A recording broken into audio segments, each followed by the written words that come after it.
कोविड-19 का जो दूसरी लहर का प्रकोप है वो बहुत तीव्रता से पूरे दक्षिण एशिया में फैला है। ये एक ऐसी महामारी है जिसमें हर स्तर पे प्रयास करना पड़ता है, व्यक्तिगत स्तर पे, पारिवारिक स्तर पे, सामाजिक स्तर पे और सरकारी स्तर पे। इस महामारी की संरचना कुछ इस प्रकार की है कि इससे लड़ने के लिए समाज का सहयोग और सहकार्य उतना ही आवश्यक है जितना कि एक व्यक्ति का प्रयास और एक सरकार की कटिबद्धता आवश्यक है। इस महामारी नेपाल में इस महामारी से लड़ने के लिए भारत और नेपाल ने बहुत ही अग्रसर रूप से सहयोग किया है, जिसके अंतर्गत भारत से अभी तक लगभग 23 लाख कोविशील्ड वैक्सीन की डोजेस नेपाल में आई हैं, जिनको जैसे कि कार्ति जी ने अभी कहा कि जो आपके फ्रंटलाइन वर्कर हैं, जो एक आयु के ऊपर के लोग हैं, उन सबको वो वैक्सीन दी गई है।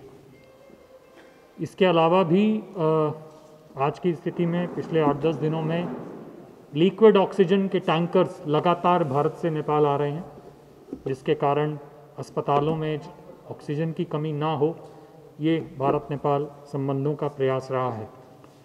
मैं आश्वासन दिलाना चाहता हूँ कि भारत नेपाल संबंध और सहयोग इस कोविड महामारी को से लड़ने के लिए लगातार होते रहेंगे और तीव्रता से होंगे और व्यापक रूप से होंगे, ताकि हम सभी मिलके इस महामारी के ऊपर विजय पा सकें। और मेरे को पूर्ण विश्वास है कि हमारे इन प्रयासों में ये जो माइल्ड क्वारंटीन सेंटर की स्थापना यहाँ हो रही है, उनका भी असीम योगदान रहेगा।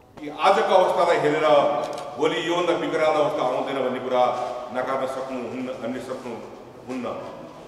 त्यसैले दोस्रो लहर त हामीले खेपिरहेका छौँ, तेस्रोको तयारी आवश्यक छ। राज्यले आफ्नो स्रोतले, आफ्नो साधनले गर्न सकेको काम नगरेको छैन। मित्र राष्ट्र भारतले आफ्नो जनतालाई दिएको सरह हामीलाई भ्याक्सिन उपलब्ध नगराएको होइन। यत्रो हुनाहुँदै पनि यसले विकराल रूप झन्डै लिइसकेको अवस्था छ। त राम्रो कुरा, गएको 3 दिनमा लगभग 10-20% को हाराहारीमा संक्रमणको अवस्था घट्दो छ, त्यो धेरै राम्रो हो।